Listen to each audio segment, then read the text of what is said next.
الصبح بدا من طلعته.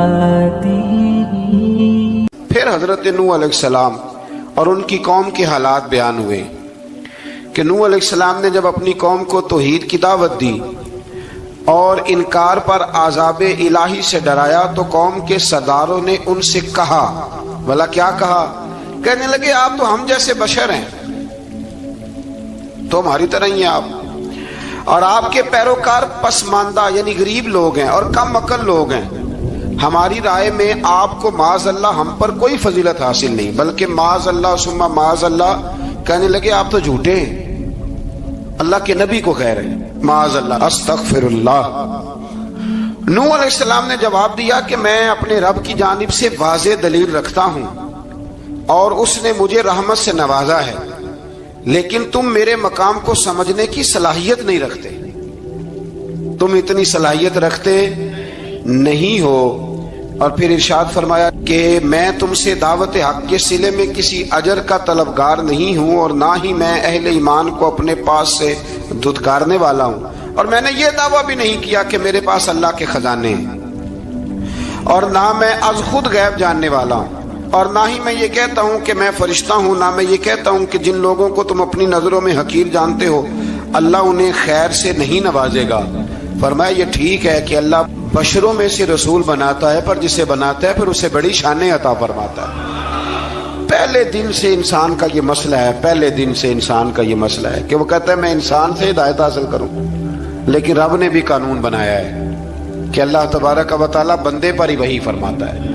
فرشتوں اور جنوں کو اللہ نے اس منصب کے لیے منتخب نہیں فرمایا. قوم نوح نے کہا کہ آپ نے ہم سے بہت بحث کی معاذ اللہ، بس جس عذاب سے آپ ہمیں ڈرا رہے ہیں وہ لے آئیے.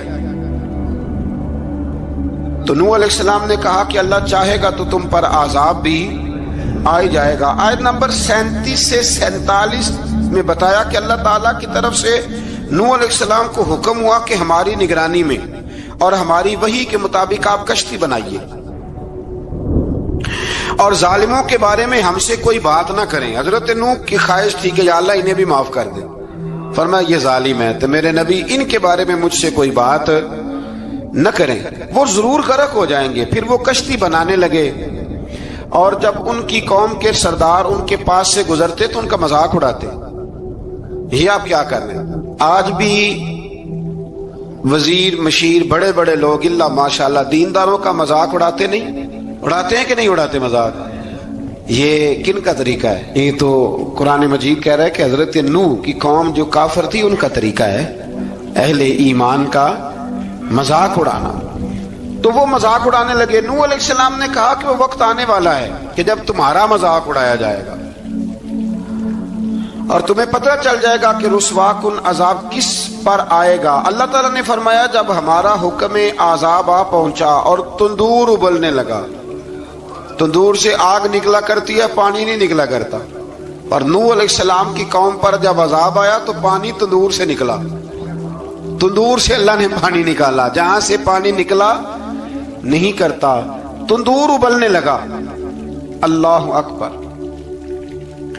تو اللہ تبارک و تعالیٰ نے فرمایا تو ہم نے نوح علیہ السلام سے کہا کہ آپ خود اور اپنے گھر والوں کے ساتھ اس کشتی میں سوار ہو جائیں اور اہل ایمان کو بھی سوار کر لیں اور ہر چیز کے جوڑے یعنی نر اور مادہ کو سوار کر لیں.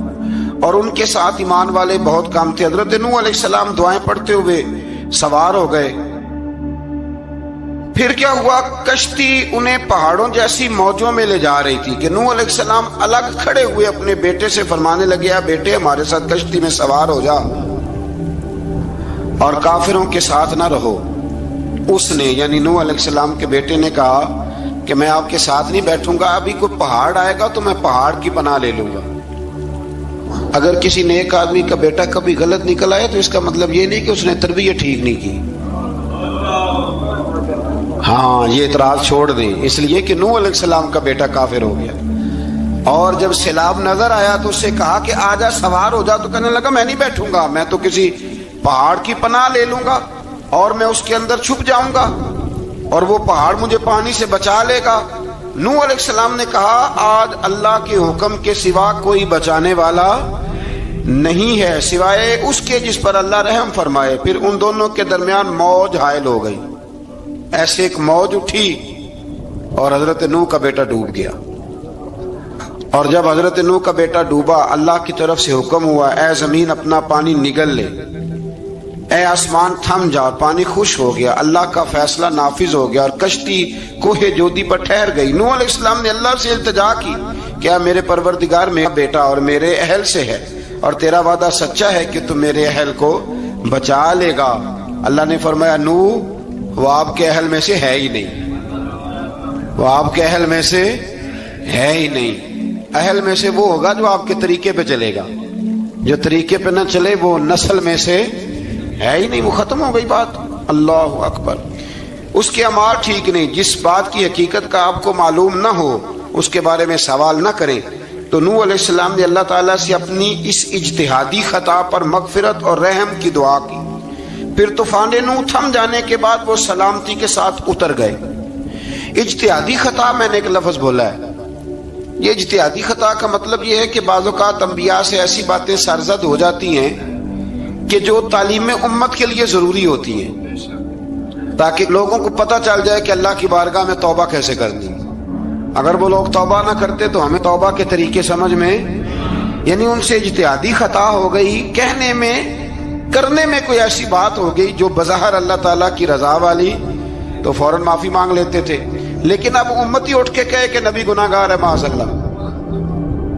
حضرت آدم نے دعا مانگی تھی نا، ربنا ظلمنا انفسنا، اے اللہ ہم نے اپنی جانوں پر ظلم کیا۔ انہوں نے کہا تھا تو اگر کوئی بندہ حضرت آدم کو ظالم کہے گا تو کافر ہو جائے گا، تو اگر وہ کہے کہ وہ تو خود کہہ رہے ہیں، ایک بندہ اڑ جاتا ہے کہتے تو خود کہہ رہے ربنا ظلمنا، تو خدا کے بندے وہ اللہ کے نبی ہیں، وہ رب سے کہہ رہے ہیں، وہ عاجزی کے طور پر کہہ رہے ہیں۔ کچھ لوگ اڑ جاتے ہیں کہتے خود حضور نے کہا ہے جی انا بشر مثلکم، میں تمہاری طرح کا بشر ہوں، خود نبی پاک نے کہا ہے۔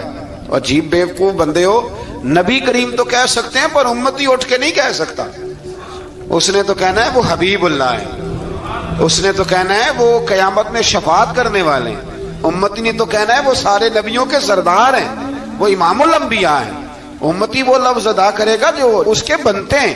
اب کوئی بندہ اٹھ کے کہہ دے، دیکھے نا ایک بہت بڑا عالم تقریر کرتے ہوئے کہے جی میں تو ان پڑھ آدمی ہوں، تو اس کا شاگرد کہے کہ استاد جی قسم اٹھائے ہاں آپ نے تقریر میں کہا نہیں میں ان پڑھ ہوں، آپ تو ان پڑھ ہے۔ تو یہ بات ادب ہے کہ بے ادبی ہے؟ چلیں اس سے آگے چلتے ہیں، یہ بھی ذرا مشکل سے سمجھ میں آئے گی۔ ایک اور بات جو جلدی سمجھ میں آ جائے گی، ایم این اے جب اعلان کرتا ہے، تقریر کرتا ہے، الیکشن لڑتا ہے تو کہتا نہیں میں قوم کا خادم ہوں، کہتے ہیں نا کہ میں قوم کا خادم سے آپ کیا کچھ کراتے ہو؟ سارے کام کراتے ہیں نا۔ خادم کو بندہ یہ بھی کہہ لیتا ہے کہ جھاڑو دے دے گلی میں، کہتے ہو کہ نہیں کہتے؟ تو اس نے بھی تو سپیکر میں کہا میں خادم ہوں، کہو اس سے کہ جھاڑو دے گلی میں آ کے، پھر پتہ کیا حال ہوگا؟ جھاڑو تو نہیں آئے گا اور ہو سکتا ہے کچھ ہے آ جائے۔ تو اس لیے اب کوئی بندہ کہے جی انہوں نے خود کہا ہے، تو ایک کچھ پوری جماعت ہے لوگوں کی جو بات کو سمجھتی نہیں، کہتے ہیں خود کہا ہے میں بشر ہوں، انہوں نے خود کہا ہے میں غیب نہیں جانتا، انہوں نے خود کہا ہے میرے پاس خزانہ کوئی نہیں، انہوں نے خود کہا ہے میرے پاس کوئی شے نہیں۔ تو اس لیے آپ سمجھیں کسی کے لفظوں پر اگر آپ گرا لگا کے بیٹھیں گے تو پھر اس سے بے ادبی ہوگی۔ تو نوح علیہ السلام نے اللہ سے اپنی اجتہادی خطا کی معافی مانگی۔ اب حضرت نوح کو کوئی خطا کار کہے گا تو بہت بڑا مجرم بن جائے گا، اس لیے کہ وہ اللہ کے نبی ہیں۔ آیت نمبر 50 میں قوم عاد کا ذکر ہے اور ان کی طرف دعوت توحید دینے کے لیے اللہ تعالیٰ نے حضرت ہود علیہ السلام کو بھیجا۔ ہود علیہ السلام نے قوم سے کہا کہ میں تم سے کسی چیز کا اجر طلب نہیں کروں گا، میرا اجر میرے اللہ کی بارگاہ میں ہے، بس تم اپنے رب سے بخشش مانگو، پھر اس کی بارگاہ میں توبہ کرو، اللہ تعالیٰ تم پر موسلا دار بارش برسائے گا اور تمہاری قوت میں اضافہ فرمائے گا۔ قوم عاد نے دعوت حق کو رد کیا اور ایمان نہ لائے، بلکہ ہود علیہ السلام پر طنز کیا۔ وہ کہنے لگے کہ ہمارے تو معبودوں نے، ہمارے بتوں نے معاذ اللہ آپ کو پاگل بنا دیا ہے، آپ کو مجنون بنا دیا ہے۔ الٹا حضرت ہود کو کہنے لگے اس لیے آپ ایسی باتیں کرتے ہیں۔ ہود علیہ السلام نے کہا میں اللہ کو گواہ بناتا ہوں اور تم بھی گواہ رہنا کہ میں تمہارے شرک سے بری ہوں اور میں اللہ پر توکل کرتا ہوں اور میں نے رسالت کا حق ادا کر دیا ہے۔ آیت نمبر 58 میں اللہ تعالیٰ نے فرمایا جب ہمارے عذاب کا وقت آ گیا تو ہم نے اپنی رحمت سے ہود اور ان کے ساتھ مومنوں کو نجات عطا کی۔ قوم عاد نے اللہ کی نشانیاں اور رسولوں کو جھٹلایا اور دنیا اور آخرت میں لعنت کے حقدار ہوئے۔ آیت نمبر 61 میں پھر سے حضرت صالح علیہ السلام اور ان کی قوم سمود کے حالات کو بیان کیا گیا ہے۔ حضرت صالح نے کہا ہے میری قوم اللہ وحدہ لا شریک کی عبادت کرو، اس سے بخشش طلب کرو، اس کی بارگاہ میں توبہ کرو، اس نے تمہیں زمین سے پیدا کیا ہے، اس پر آباد کیا ہے۔ جواب دیا ہے صالح ہمارے آباء و اجداد کے معبودوں کی عبادت کو روکنے سے پہلے ہمیں آپ سے بڑی امیدیں تھیں اور اب آپ ہمیں روکنے لگ گئے ہیں باپ دادا کے دین سے، لیکن اب ہمیں آپ کی دعوت کے بارے میں شکوک ہیں۔ صالح علیہ السلام نے اپنی قوم سے کہا کہ یہ اللہ کی اونٹنی ہے اور یہ تمہارے لیے نشانی ہے، اسے چرنے کے لیے آزاد چھوڑ دو اور اسے تکلیف نہ دینا۔ اللہ اکبر، ورنہ تمہیں عذاب پہنچے گا۔ انہوں نے اونٹنی کی کونچیں کاٹ ڈالی۔ صالح علیہ السلام نے کہا تم صرف 3 دن اپنے گھروں میں مزے اٹھا لو، 3 دن، پھر اللہ کا یقینی عذاب آئے گا۔ پھر ایک چنگاڑ نے ان کو آ دبوچا، وہ اپنے گھروں میں گھٹنوں کے بل اوندے پڑے رہ گئے۔ صرف صالح علیہ السلام ان کے ساتھ اہل ایمان اس عذاب سے بچے۔ یہ 3 قوموں کا ذکر ہو گیا، نوح علیہ السلام کی قوم کا بھی، ہود علیہ السلام کی قوم کا بھی، اور حضرت صالح علیہ۔ آگے اللہ تبارک و تعالیٰ نے آیت نمبر 69 میں اس بات کا بیان فرمایا کہ حضرت ابراہیم علیہ السلام کے پاس فرشتے بشری شکل میں آئے، انسانی شکل۔ انہوں نے اجنبی مہمانوں کے لیے بچڑے کا بھنا ہوا گوشت تیار کرایا۔ آپ یقین کریں کچھ باتیں لوگ ایسی بیان کرتے ہیں کہ جن کو نہ سن کے بندے کا دل کرتا ہے کہ اس بندے کو بتائیں کہ یار یہاں تو دین سارا پڑھ۔ ایک صاحب مجھے کہنے لگے جی میں ایک پیر صاحب کے پاس گیا تھا تو بڑی مرغن غذائیں تھیں، انہوں نے میری بڑی خدمت کی پر مجھے نہیں اچھا لگا، پیروں کو چاہیے سادی روٹی رکھیں۔ میں کہ تو پیراں واسطے لسٹ بنا خاں انہوں نے کس طرح نہ ہونا چاہیے۔ یہ بہت بڑی مصیبت ہے۔ اگر آپ سادہ کھانا کھلا دیں تب بھی اعتراض ہے، اچھا کھلا دیں کہنے رولا ہے کوئی پیر چوکھے مالدار، دونوں طرف سے مسئلہ۔ تو کہنے لگا جی نہیں پیروں کا کیا کام ہے، وہ کڑائیاں اور وہ سارے۔ تو پھر میں نے انہیں کہا کہ آپ اس طرح کریں، گھر جا کے نا تو 12ویں سپارے کی تلاوت کریں۔ حضرت ابراہیم نے اپنے مہمانوں کے لیے بھونا ہوا کھانا تیار فرمایا تھا۔ تو آپ کیا کہیں گے کہ حضرت ابراہیم درویش نہیں تھے؟ عجیب بات ہے بھائی، آپ ہر بات میں اڑ جاتے ہیں۔ دین ہم نے وہ لینا ہے جو اللہ کا قرآن ہمیں دیتا ہے اور رسول اللہ کی حدیث ہمیں دیتی ہے۔ جب انہوں نے دیکھا کہ مہمان کھانے کی طرف ہاتھ نہیں بڑھا رہے تو ان کو ڈر محسوس ہوا۔ حضرت ابراہیم کو فرشتوں نے کہا کہ ہمیں قوم لوط علیہ السلام کے عذاب کے لیے بھیجا گیا ہے۔ حضرت ابراہیم کی بیوی کھڑی تھی، اس پر وہ مسکرائیں تو فرشتوں نے اللہ کی طرف سے انہیں حضرت اسحاق علیہ السلام اور اس کے بعد حضرت یعقوب علیہ السلام کی بشارت عطا۔ اسحاق علیہ السلام حضرت ابراہیم کے بیٹے ہیں اور یعقوب علیہ السلام پوتے ہیں، اور یعقوب علیہ السلام کے بیٹے یوسف علیہ السلام۔ ہاں اللہ اگر چاہے تو 7 نسلوں میں نبوت رکھ دیتا ہے اگر اس کی منشا ہو۔ تو حضرت یعقوب کی بشارت دی۔ انہوں نے حیرت سے کہا کہ ہم دونوں میاں بیوی تو بوڑھے ہیں، اس عمر میں اولاد کیسے ہوگی؟ تو فرشتوں نے جواب دیا اے ابراہیم کے گھر والوں، تم پر اللہ کی رحمتیں اور برکتیں ہوں، اللہ کی قدرت پر تمہیں کیوں تعجب ہے؟ اللہ فرماتا ہے کہ بیٹے کی بشارت سن کر ابراہیم کا خوف دور ہو گیا اور پھر وہ قوم لوط کے بارے میں گفتگو کرنے لگے۔ ابراہیم بہت بردبار، اللہ سے آہوزاری کرنے والے اور اس کی طرف رجوع کرنے والے تھے۔ اللہ تعالیٰ نے حضرت ابراہیم علیہ السلام کو فرمایا اے ابراہیم اس گزارش سے آپ گریزہ رہیں، اس کا یقینی فیصلہ ہو چکا ہے اور ان پر نہ ٹلنے والا عذاب نازل ہو کے رہے گا۔ وہ کیا گناہ کرتے تھے؟ لوط علیہ السلام کی قوم میں میں نے بتایا تھا، مرد مردوں سے بدفعلی کرتے۔ تو حضرت ابراہیم نے بھی عرض کی، بار بار گزارش کی، بحث کی کہ اللہ مہربانی فرما ان کا عذاب۔ آپ دیکھیں نبیوں کے حوصلے کتنے بڑے ہیں، قومیں تنگ کرتی ہیں اور طرح طرح کی باتیں کرتی ہیں اور پیغمبر پھر بھی کہتے ہیں یا اللہ مہربانی فرما، اے اللہ ان سے عذاب۔ آیت نمبر 77 میں حضرت لوط علیہ السلام کی قوم کی بدعمالیوں اور لوط علیہ السلام کے اپنی قوم کو بدعمالیوں کے باعث فرشتوں کی آمد، قوم کے بدعمال لوگوں کے دوڑ کر آنے اور حضرت لوط کو ان کے سمجھانے اور ان کے انکار پر مضطرب ہونے کا ذکر ہے، جس پر فرشتوں نے حضرت لوط کو تسلی دی کہ آپ فکر نہ کریں، ہم آپ کے رب کے فرشتے ہیں، یہ آپ اور ہم تک نہیں پہنچ سکیں گے۔ آپ رات کے آخری حصے میں قوم کی طرف توجہ کیے بغیر ہجرت فرما لیں، اس لیے کہ صبح کے وقت ان پر عذاب آئے گا۔ جب اللہ کا عذاب آیا تو اس نے بستی کے اوپر کے حصے کو نیچے کر دیا اور قوم لوط کے اوپر اللہ کی طرف سے لگاتار نشان زدہ پتھر برسائے گئے، لگاتار پتھر آئے۔ آیت نمبر 84 میں اللہ تعالیٰ نے حضرت شعیب علیہ السلام اور ان کی قوم کا ذکر فرمایا ہے اور ان کے جرائم کو بیان کیا گیا ہے۔ وہ ناپ تول میں کمی کرتے تھے، دوسروں کو چیزیں کم تول کر دیتے تھے۔ اللہ تعالیٰ نے ان سے فرمایا کہ فساد فی الارض سے باز آؤ اور اپنے سے پہلے سرکش امتوں کا انجام دیکھ لو۔ جب حضرت شعیب کی نصیحتوں کا ان پر اثر نہ ہوا تو پھر اللہ تعالیٰ نے انہیں بھی عذاب سے ہلاک کر دیا۔ آیت نمبر 94 میں فرمایا کہ جب ہمارا عذاب آیا تو ہم نے اپنی رحمت سے حضرت شعیب اور ان پر ایمان لانے والوں کو بچا لیا، اور ظالموں کو ایک زبردست چنگاڑ نے پکڑ لیا تو صبح وہ اپنے گھروں میں اوندا منہ پڑے تھے، گویا وہ کبھی وہاں آباد تھے ہی نہیں۔ آیت نمبر 96 میں حضرت موسیٰ علیہ السلام کو عطا کیے جانے والے 9 معجزات کا ذکر ہے۔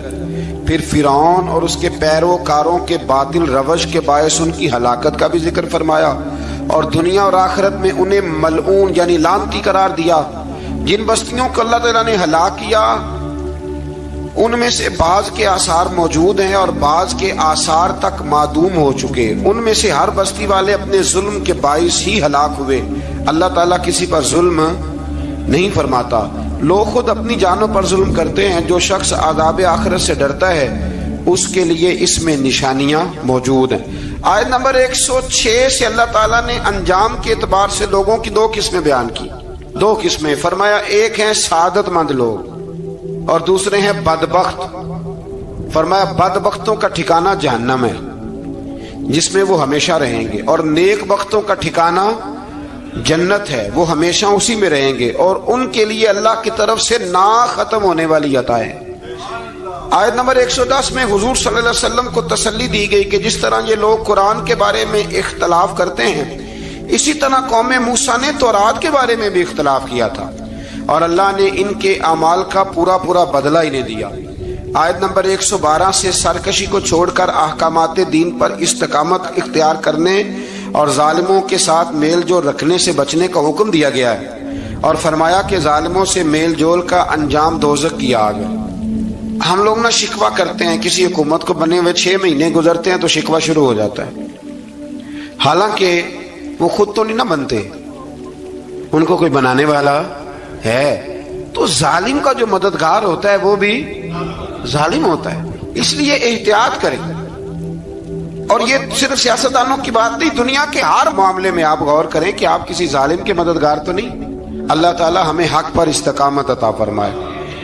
آیت نمبر 114 میں دن کے دونوں طرفوں میں اور ابتدائی رات کے کچھ حصے میں اللہ تعالیٰ نے نماز قائم کرنے کا حکم دیا ہے، رات کے کچھ حصے میں بھی نماز پڑھنی چاہیے، اور یہ بھی بتایا کہ بے شک نیکیاں گناہوں کو مٹا دیتی ہیں، اور یہ نصیحت قبول کرنے والوں کے لیے نصیحت ہے۔ آیت نمبر 120 میں اللہ تعالیٰ نے فرمایا کہ ہم آپ صلی اللہ علیہ وسلم کو رسولوں کی تمام خبریں آپ کے دل کی تسکین اور تقویت کے لیے بیان کرتے ہیں، اور ان میں مومنوں کے لیے نصیحت اور عبرت ہے کہ ان ساری باتوں سے عبرت پکڑ لو۔ بچہ صرف وہی جو اللہ کے نبیوں کے طریقے پہ چلا اور نبیوں کے ساتھ رہا، باقی بچ سکے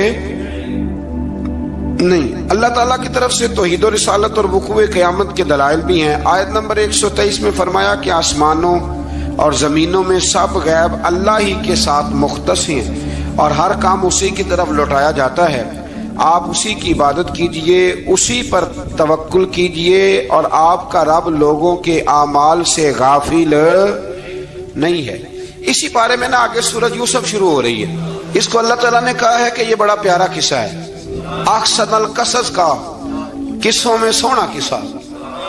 تو یہ کچھ 12ویں پارے میں اور کچھ 13ویں پارے میں ہے۔ میں نے یہ ارادہ کیا ہے کہ یہ ایک ہی دن پوری بیان کی جائے۔ قوم سبت کا ذکر فرمایا اللہ نے، ہفتے والے دن کچھ لوگ نافرمانی کرتے. ہمارے بھی ہیلے بہانے ہیں نا آج کل کاروبار میں. تو اسی سپارے کی آیت نمبر 65 کے اندر اللہ تعالیٰ نے حضرت داؤد کی قوم کا ذکر کیا کہ اللہ نے انہیں حکم دیا تھا کہ ہفتے والے دن مچھلیاں نہیں پکڑنی. تو وہ کہتے تھے چلو ہاتھ لگا کے نہیں پکڑنی, ہاتھ لگا کے. وہ ہمارے لوگ ہیلے بہانے تلاش کر لیتے ہیں نا. وہ بڑے جناب انشورنس والا آ گیا, اب وہ بینک والا آ گیا, اب وہ فلانے صاحب آ گئے, وہ تروڑ مروڑ کے کہانیاں باتیں, اور پھر ہمیں بھی رستے مل جاتے ہیں بچنے کے. مفتی صاحب نے کہہ دیا تھا, ایک مولانا سے میں نے ان کو کہا ہفتے والے دن مچھلیاں نہیں پکڑنے کا. نہیں پکڑتے, چھوٹے چھوٹے حوض بنا لیے. تو مچھلیاں زیادہ آتی تھی اس دن, یہ بھی اللہ کی قدرت تھی. نماز کے وقت گاہک زیادہ آتے ہیں, یہ اس کی قدرت ہوتی ہے. تو وہ مچھلیاں حوض میں جمع ہو جاتی ہیں. یوں سمجھ لیں کہ جال انہوں نے لگا لیے ہوئے تھے, تو جال میں وہ پھنستی رہتی تھی, حوضوں میں آتی رہتی تھی. ہفتے کو نہیں پکڑتے تھے, اتوار کو پکڑ لیتے تھے. تو پھر اللہ نے انہیں سزا دی. فرمایا تماشے کرتے ہو اللہ کے حکم کے ساتھ. کیا سزا دی؟ فَقُلْنَا لَهُمْ كُونُوا قِرَادَةً خَاسِئِينَ. فرمایا بندر بن جاؤ دھتکارے ہوئے. جو رزق حرام طریقے سے کماتے تھے رب انہیں بندر بنا دیتا تھا. ابھی بھی میں نے دیکھے ہیں بڑے بڑے تاجر پاگلوں جیسی زندگی گزار رہے ہیں. نفسیاتی طور پہ سکون نہیں ہے, کروڑوں روپیہ پڑا ہے. کیوں؟ اس لیے کہ رب کے بتائے ہوئے طریقے کے مطابق تجارت نہیں کرتے. آگے ایک اور دلچسپ بات آ گئی. بنی اسرائیل کے اندر نا ایک شخص نے اپنے چچا کو قتل کر دیا جائیداد کے لیے. یہ دیکھیں کب سے لوگ جائیداد کے لیے قتل کرتے آ رہے ہیں. چچا کو قتل کر دیا, اور قتل کر کے حضرت موسیٰ علیہ السلام کے پاس آئے کہ میرے چچا کو کسی نے قتل کر دیا ہے, تو بتائیں کیا کرنا ہے. تو آپ نے فرمایا کہ گائے ذبح کرو, اور اس کا ایک ٹکڑا مقتول کو مارو, مرنے والے کو. وہ خود اٹھ کے بتا دے گا مجھے کس نے قتل کیا ہے. اب ارادہ نہیں تھا گائے ذبح کرنے کا, تو بہانے کرنے لگے. ارادہ نہیں نہ ہوتا تو پھر کیا ہوتے ہیں, کہنے لگے گائے کس طرح کی ہو, بوڑھی ہو کہ بچی ہو, رنگ کیسا ہو, جوان ہو کہ چھوٹی ہو, حال میں ایک دفعہ چلنا سیکھ گئی ہو یا ابھی نہ سیکھی ہو. تو بتاتے گئے تو رب بھی شرطیں بیان کرتا گیا. گہرے زرد رنگ کی ہو, حال کے اندر اسے نہ چلایا گیا ہو, پانی نہ نکالا گیا ہو, نہ بچی ہو نہ جوان ہو, اس کے درمیان ہو. یہ ساری شرطیں کہاں پائی جاتی تھی؟ حضرت موسیٰ علیہ السلام کی قوم کا ایک شخص تھا جو اللہ کا ولی تھا. وہ جب انتقال کرنے لگا نا, اللہ اکبر, دیکھو رب ولیوں کی اولادوں پر بھی کتنا فضل فرماتا ہے. وہ جب انتقال کرنے لگا تو ایک اس کے پاس چھوٹی سی بچیا تھی, گائے کی بچی. اس نے جنگل میں چھوڑ دی. کہنے لگا یا اللہ میں تیرے نام پہ چھوڑتا ہوں, میرا بچہ جوان ہو جائے تو اسے دے دینا, اور تو سرمایہ ہی کوئی نہیں. بچہ بڑا ہوا تو بچہ بھی بڑا نیک تھا, اپنی ماں کا بڑا فرما بردار تھا. اس کی ماں نے کہا بیٹا تیرے باپ نے ایک گائے چھوڑی تھی. تو بچہ جنگل میں گیا اور جا کے کہنے لگا اے اللہ میری گائے مجھ سے ملا دے. تو رب کریم نے وہ گائے واپس کر دی. وہ گائے گھر لے آیا. اب وہ کہنے لگا اماں بیچ دوں, تو اماں کہنے لگی بیٹا میرے پوچھے بغیر نہ بیچنا. کئی دفعہ گاہک لگے پر اس نے کہا جب تک میری اماں نہ کہے گی میں بیچوں گا. ادھر بنی اسرائیل والے شرطیں جتنی گائے کے بارے میں پوچھ چکے تھے وہ ساری اسی گائے میں پائی جاتی تھی. تو یہ ڈھونڈتے ڈھونڈتے وہاں پہنچ گئے. تو کہنے لگے گائے چاہیے. تو اس نے کہا بھی تمہاری مرضی سے نہیں, قیمت میری مرضی کی. ایک مفسر نے تو یہاں تک لکھا ہے کہ اس نے کہا گائے ذبح کر کے نا, تو جتنا گائے کے اندر گوشت ہوگا نا اتنا ہی کھال کے اندر تو مجھے مال بھر کے دو گے, اتنے سکے بھر کے دو گے, اتنی اشرفیاں بھر کے دو گے, تو پھر تمہیں گائے دوں گا. تو پھر یہ گائے انہیں ملی اور یہ گائے لے کر کے آئے. زیادہ سوالات نہ کرتے تو زیادہ الجھتے نہ. ہم بھی دین کے معاملے میں بڑے سوال جواب کرتے ہیں, اتنا سوال کریں جتنی اس کی ضرورت ہے. ان لوگوں نے سوالات زیادہ کیے تو پھر الجھ زیادہ گئے. تو میرے بھائی اس کا ذکر بھی اللہ تبارک و تعالیٰ نے پہلے پارے کے اندر بیان فرمایا. پھر اللہ کریم نے فرمایا کہ کچھ ایسے لوگ بھی ہیں یہودیوں میں سے جن کا دعویٰ ہو گیا ہے کہ ہم اللہ کے بڑے پیارے ہیں. فرمایا یہ صرف ان کے منہ کی باتیں ہیں, یہ تو قیامت میں پتہ چلے گا نا کہ اللہ کا پیار کس کے ساتھ زیادہ ہے. اور پھر یہ بھی یہودیوں نے دعویٰ کیا ہے. اسی پارے میں اللہ فرماتے ہیں کہ ان کا دعویٰ ہے کہ ہم اللہ کے بڑے پیارے ہیں, جنت میں ہم ہی جائیں گے. تو اللہ فرماتے ہیں پھر مرنے کی دعا تو کرو,